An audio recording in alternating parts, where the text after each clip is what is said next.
महिला विद्यापीठ के चैनल पर क्लास 12 और सब्जेक्ट मैथमेटिक्स है ना, कंपोजिट ऑफ फंक्शन यानी संयुक्त फलन। कल तक मैंने आपको जो पढ़ा दिया था उसमें नेक्स्ट प्रमेय है, थ्योरम 1.7 है। यदि f और g दो एक ही आच्छादक फलन हैं तो और GOF परिभाषित हो तो उस GOF का प्रतिलोम विद्यमान होगा। एक चीज तो हमको ये बतानी है कि क्या GOF का प्रतिलोम इसमें मौजूद होगा, और सिद्ध ये करना है कि GOF इनवर्स बराबर F इनवर्स OG इनवर्स होता है। ठीक है, मतलब हमको सिद्ध क्या करना है, जो आपको सिद्ध करना है वो मूल चीज तो एक तो ये है कि सिद्ध करना है कि GOF इनवर्स बराबर F इनवर्स OG इनवर्स होता है। ठीक है, अब हम यह मान के चलते हैं कि यदि f और g दो फलन है, ठीक है ना, तो अगर f और g दो फलन है तो ये किससे किस में है, तो मान लेते हैं हम, माना f a से b में तथा g b से c में दो एक ही आच्छादक फलन है प्रश्न के अनुसार। दो एक ही आच्छादक फलन है, आच्छादक फलन है। ये चीज तो इसने खुद दे दी हमको प्रश्न में, तो इसमें तो ज्यादा टेंशन की बात नहीं कि एक ही आच्छादक है। अब समझेंगे इस लाइन के जस्ट बाद, वो कहता है GOF परिभाषित है। क्या ये डिफाइंड है? प्रश्न के अनुसार डिफाइंड है, परिभाषित है। ठीक है, तो आप यहाँ ये समझते हो कि f और g दो एक ही आच्छादक फलन है। अब चाहे वो एक ही हो या ना हो, इनका संयुक्त फलन होगा। ठीक है, लेकिन क्या वह GOF भी होगा? तो तब GOF किससे किस में परिभाषित होगा, ये समझने की चीज है कि GOF किससे किस में परिभाषित होगा। f का प्रांत से g के सह प्रांत को यानी a से c को, कहां से, a से c में परिभाषित होगा। ठीक है, आगे बात समझना, a से c में परिभाषित हो जाएगा। अब जैसे मैंने आपको पिछले वीडियोस में एक डायग्राम बता दिया था कि ये तीन समुच्चय थे a b c, f तो इसमें परिभाषित है और g इसमें परिभाषित है। ठीक है, तो GOF किससे किस में होगा, GOF होगा a से c में, ये GOF कहलाता है, a से c में। ठीक है ना, तो ये अगर परिभाषित है तो दो एक ही आच्छादक फलनों का संयुक्त फलन, यहाँ हम लिखेंगे कि GOF भी एक ही आच्छादक होगा, एक ही आच्छादक फलन होगा। ठीक है ना, अब हम यहाँ इसको एक ही आच्छादक बता देते हैं, क्लियर है। लेकिन कारण हमें ये देना पड़ेगा कि क्योंकि कारण हमें ये बताना पड़ेगा है क्यों। तो दो एक ही आच्छादक फलनों का संयुक्त फलन, दो एक ही आच्छादक फलनों का संयुक्त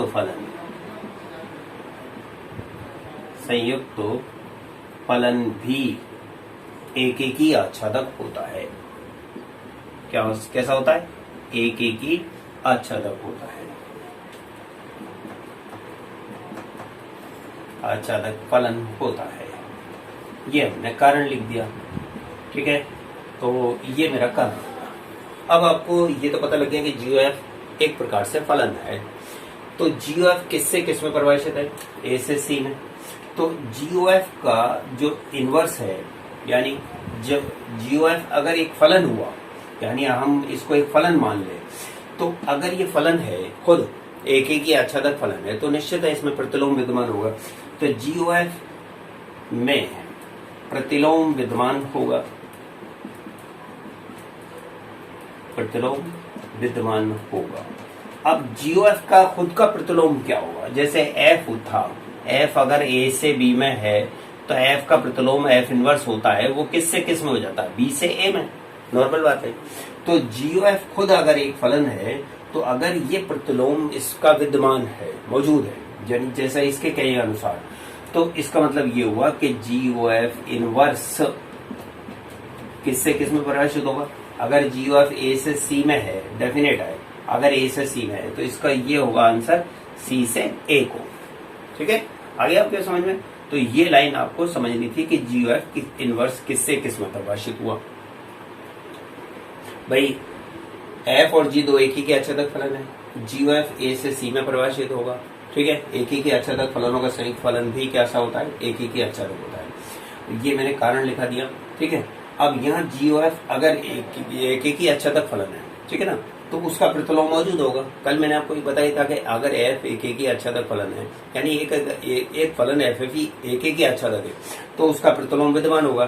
तो यहाँ इसमें प्रतिलोम मौजूद हुआ, यानी ये भी खुद एक फलन होगा, संयुक्त फलन भी एक फलन है, तो इसका प्रतिलोम विद्यमान होगा, प्रतिलोम निम्न होगा। ठीक है, अब अगर ये चीज आपने निकाल ली तो इसके बाद में नेक्स्ट पॉइंट आइएगा, इसको नंबर 1 डाल लेते हैं। ठीक है ना, सेकंड पॉइंट आते हैं। अब हम चलते हैं यहाँ पर नेक्स्ट लाइन कि एफ अगर ए से बी में है, जब F such that A to B है, तो अब ये बताओ एफ इनवर्स किससे किस में परिभाषित होगा? बी से ए को। किससे किस में? बी से ए को। तथा जी अगर बी से सी को परिभाषित है तो इम्प्लाइज दैट जी इनवर्स किससे किस में परिभाषित होगा? सी से बी में। सी से बी में। अब हम ये समझते हैं इन दोनों से क्या समझेंगे कि ये जो सेकंड पॉइंट है ना इसका, ये किससे किस में परिभाषित हुआ? एक ये चीज हमने बता दी कि सी से ए को परिभाषित है, अब इसे भी बताना है। तो F inverse O G inverse such that, अब ये बताओ किस समुच्चय से किस समुच्चय में परिभाषित होगा? जी इनवर्स का प्रांत से एफ इनवर्स का सह प्रांत को। अब जी इनवर्स का प्रांत कौन है? सी, और एफ इनवर्स का सह प्रांत कौन है? ए। तो ये सी से ए में परिभाषित हो जाएगा। किससे किस में परिभाषित हो जाएगा? सी से ए में। ये सी से ए में परिभाषित होगा, ठीक है, ये इसमें परिभाषित हो गया। अब आपको ये चीज समझ में आ गई होगी कि एक चीज ये और एक इसके अनुसार, सेकंड पॉइंट के अनुसार, ये हमारा सेकंड हो गया। तो 1 व 2 से क्या पता लग रहा है कि ये एक संयुक्त फलन GOF का इनवर्स सी से ए में परिभाषित है, और दोनों ही प्रतिलोमी फलनों का संयुक्त फलन भी सी से ए में परिभाषित है। इसका मतलब दोनों फलनों का प्रांत भी समान है और सह प्रांत भी समान है। तो यहाँ हम लिखेंगे कारण कि 1 व 2 से क्या चीज कि दोनों फलनों का प्रांत एवं सह प्रांत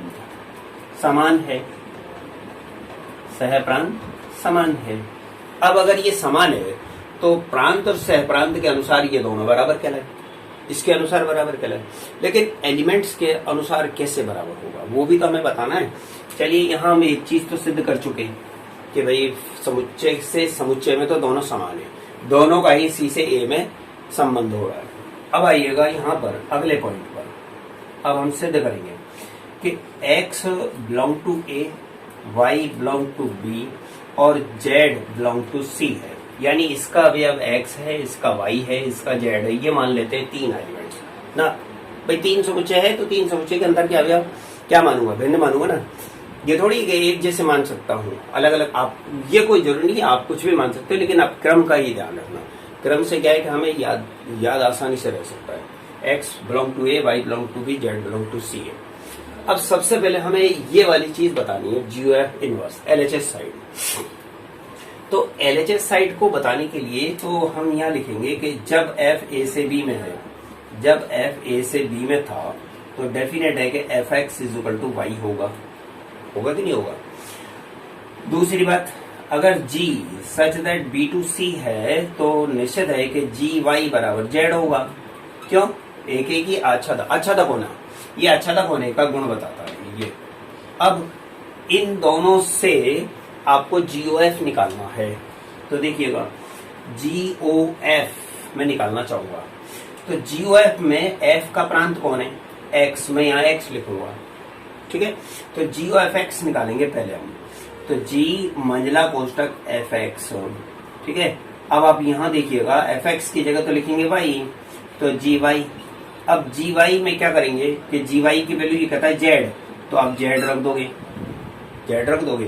तो जी ओ एफ एक्स अगर जेड है तो ये जी ओ एफ अगर पक्षांतर करता हूं मैं तो यहां मैं लिख लूंगा कि G O F complete inverse Z में, ठीक है, इज इक्वल टू क्या कहलाया एक्स। ये आ गया हमारे पास में third point, G O F inverse Z is equal to x.